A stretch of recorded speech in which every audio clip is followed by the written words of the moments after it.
The Delhi Law Minister Jitendra Singh Tomar has been arrested by the Delhi police. He has now been shifted from the Haskas police station to the Vasant Vihar police station, and reactions of course coming in from the Aam Aadmi Party, which alleges that the manner in which this has been done is the fact that Jitendra Singh Tomar was not informed that the police reached his residence and just took him without informing him about what happened. Let's go across to Sonal Mehrotra, who's been tracking all the developments in the story. Sonal, what's the latest that you're hearing on this case at the moment?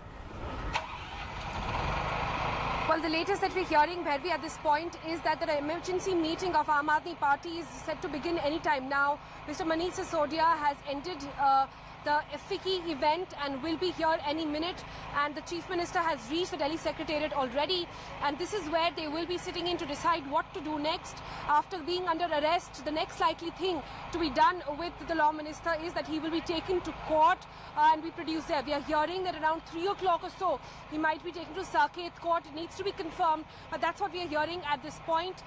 Because he's been taken to Vasant Vihar Thana, he'll be joined by his colleague of the Aam Aadmi Party, Ashutosh, there, wherein they'll be deliberating more with the Delhi police, and post that we are expecting Aam Aadmi Party to go further.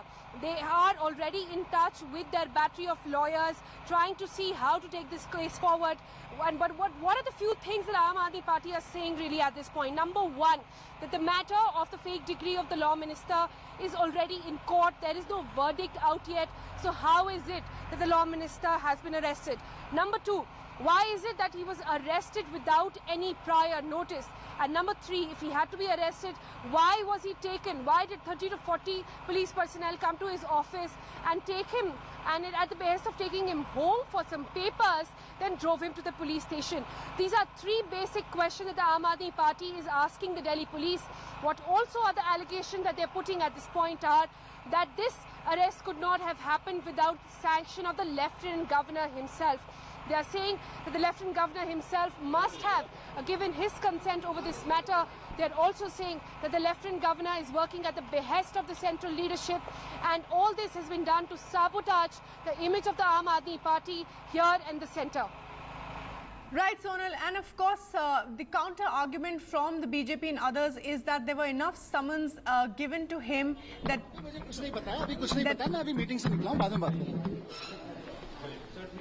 All right, those are live images of Manish Sisodia there, who's not speaking to the press at the moment. But Sonal, coming back to the point that the counter argument really is that the police had given him enough time, that there was summons, that he was asked to come and speak to the Delhi police. But clearly, as you're pointing out, the matter is in the courts at the moment. And so does this seem as an overreach then?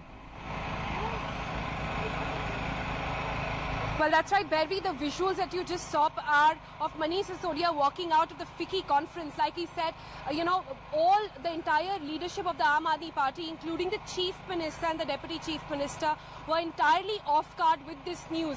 Sanjay Singh was the first person to actually tweet about it, of how he got to know about his colleague being picked up. Manish Sisodia, the Deputy Chief Minister, was in no knowledge of this, of his cabinet colleague being picked up by Delhi police, being questioned, being arrested, taken first to Haskas police station, then shifted over to Vasant Vihar, then later to be taken to the court as well. Manish Sisodia also has no knowledge whatsoever of what's happening to his own cabinet colleague.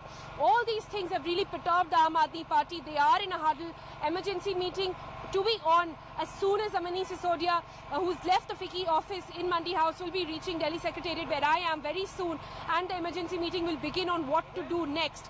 There will be a series of attacks which will be coming, questioning the role of the Lieutenant Governor, questioning the role of the centre, questioning the role of Delhi police. And their argument is going to be that both the Delhi police and the Lieutenant Governor are being used by the centre to try and sabotage the Aam Aadmi Party government. On your question about what the Delhi police is saying, Delhi police very categorically saying at this point, but in fact the question to them is what are the bases on which they've picked up. My sources in the Delhi police saying at this point that they've been picked up on charges of cheating, 420 and 122B. That's what we are hearing. But the police chief on record goes on to say that he's not in the know of the matter at all, and that he has to wait for more details to come in at this point before he can deliberate over the issue. But clearly it's happening at a level, if 30 to 40 level, person personnel could go in to pick him up, take him to horse cars, which was then later turned into, a very secure zone. There were barricades in place, there were water cannons in place to ensure that nobody gets near. But even if that wasn't safe, he was then taken up to Vasant Vihar Thana. So as all these details coming in, more and more questions, arising in front of the Delhi police, who clearly needs to come out and ascertain why was there, number one, no notice served, and why, under exactly what charges, and the reasons behind picking up of somebody, not just a general citizen, but actually a constitutional post, which is of a law minister. Right, Sonal, stay with us. We're joined on the phone line now by Kamal Mitra Chinoy, JNU professor. So how do you respond to what's happened today? The law minister having been arrested, he's been issued no notice in the case, and the Delhi Police Commissioner saying that he has no further idea at the moment, and he will get back to the press about it. Well, I think Tomar was a sitting duck, because some weeks ago the Bar Council of Delhi examined his certificates and said that they were fake. And others, Vice Chancellor of Bhagalpur University, etc., have all come out with that statement.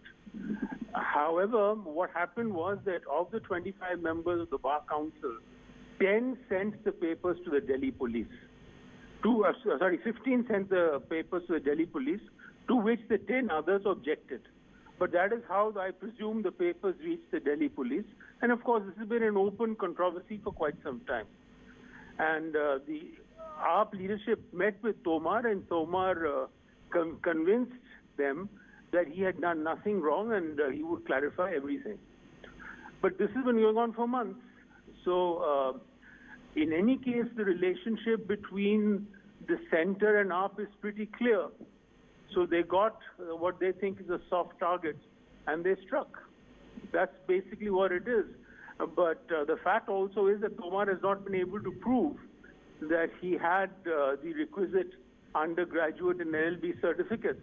And that is why the police has put Section 420, which is of cheating.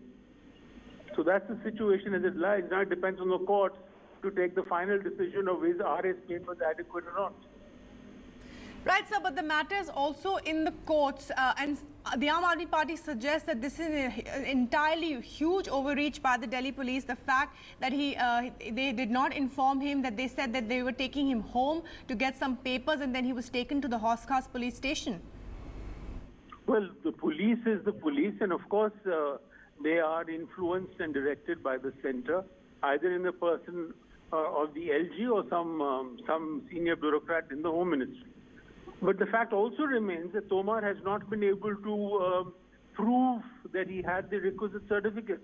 No university in India, as far as I know, has said that the certificates he has shown are accurate. So the best thing to have done would have been to ask Tomar to step down until he's proven correct.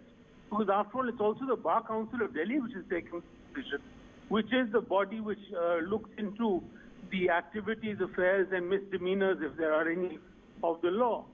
And once the police get a handle, or the LG gets a handle, who's pretty bitter with AAP, this will happen. Right, and sir, what do you make of this constitutional crisis in the national capital? Of course, the relationship between the Delhi police and the Delhi government today possibly reaching its lowest point, but has been brewing for the last couple of months now. Well, look, number one, the statement of various venerable former civil servants, like the former chief of the Union Cabinet, that Delhi is just a municipality is wrong. Delhi is in between a union territory and a state. Now, you can't treat Delhi as a union territory because it is more than a union territory. But this can only be resolved in court. There has been a direction in AAP's favor in the Delhi High Court, but the Supreme Court has said that a division bench of the High Court will have to look at this. It might go to the Supreme Court itself. So there is a legal conundrum, but very many of the top lawyers, people like Gopal Subramaniam, K.K. Venugopal, Indira Jaising, etc., are backing up and saying the opposition is correct. But the LG and the center has not bowed to this. They have try to be the supremacist of this situation, that their supremacy must be accepted by AAP. And the sad thing is that both the BJP and the Congress, who supported statehood for Delhi, are now attacking AAP on this. All right, Professor Chinoy, thanks very much for talking to us. Well, if you're just tuning in, the Delhi Law Minister Jitendra Singh Tomar has been arrested by the Delhi police in the fake degree certificate case, and he has been now taken to the Vasant Vihar police station. We're tracking every last detail of this big story.